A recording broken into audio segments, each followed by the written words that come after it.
Si Paul ou Jacques ne sont pas assez ouverts à votre goût, Pierre l'est, sans le moindre doute. Pour notre dernière escale, laissez-vous guider au sein d'une bibliothèque conviviale, dans laquelle l'envie de bien faire passe par le partage avec chacun d'entre vous.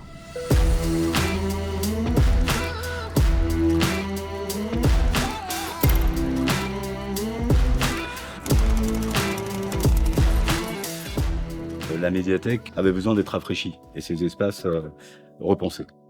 L'enjeu était de faire en sorte que ce lieu devienne un lieu de vie, un lieu où on se sente bien. C'est également du mobilier qui a été ajouté, donc plutôt des canapés que des fauteuils individuels, ce qui favorise aussi des fois le rapprochement.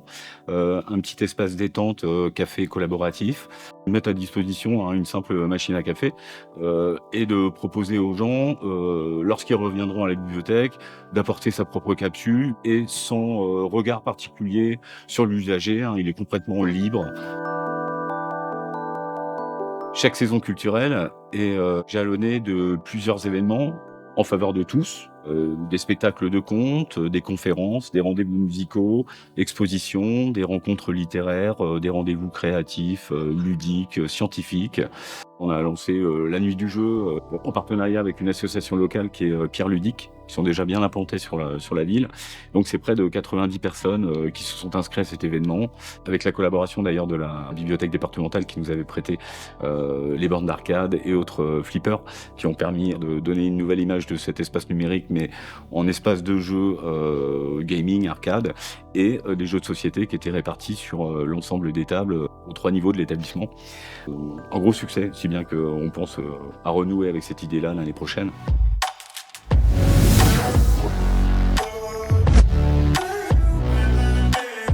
Recevoir les classes au sein de la médiathèque, je crois que c'est tout simplement déjà pour insuffler le goût de la lecture dès le plus jeune âge, et aussi à la culture, ça me paraît fondamental. En partenariat avec l'association Lire et faire lire, on organise chaque année un prix littéraire qui s'appelle le livre préféré des CP, qui allie lecture et citoyenneté, puisque les élèves à l'issue de la lecture sont invités à aller voter dans les conditions ordinaires, tel un scrutin adulte, avec des isoloirs et autres. Et on est très heureux cette année que l'auteur Gilles Bizouerne soit le parrain de cet événement. Il faut surtout rompre avec les clichés, cette image surannée d'un établissement poussiéreux qui pèse encore malheureusement. Tout le monde a sa place en médiathèque, tout le monde. Ce sont avant tout des lieux de vie qui s'adressent à tous. Mesdames et messieurs, nous aurons plaisir à vous retrouver prochainement à bord de la flotte Bibliothèque Airlines pour de nouvelles destinations valdoisiennes.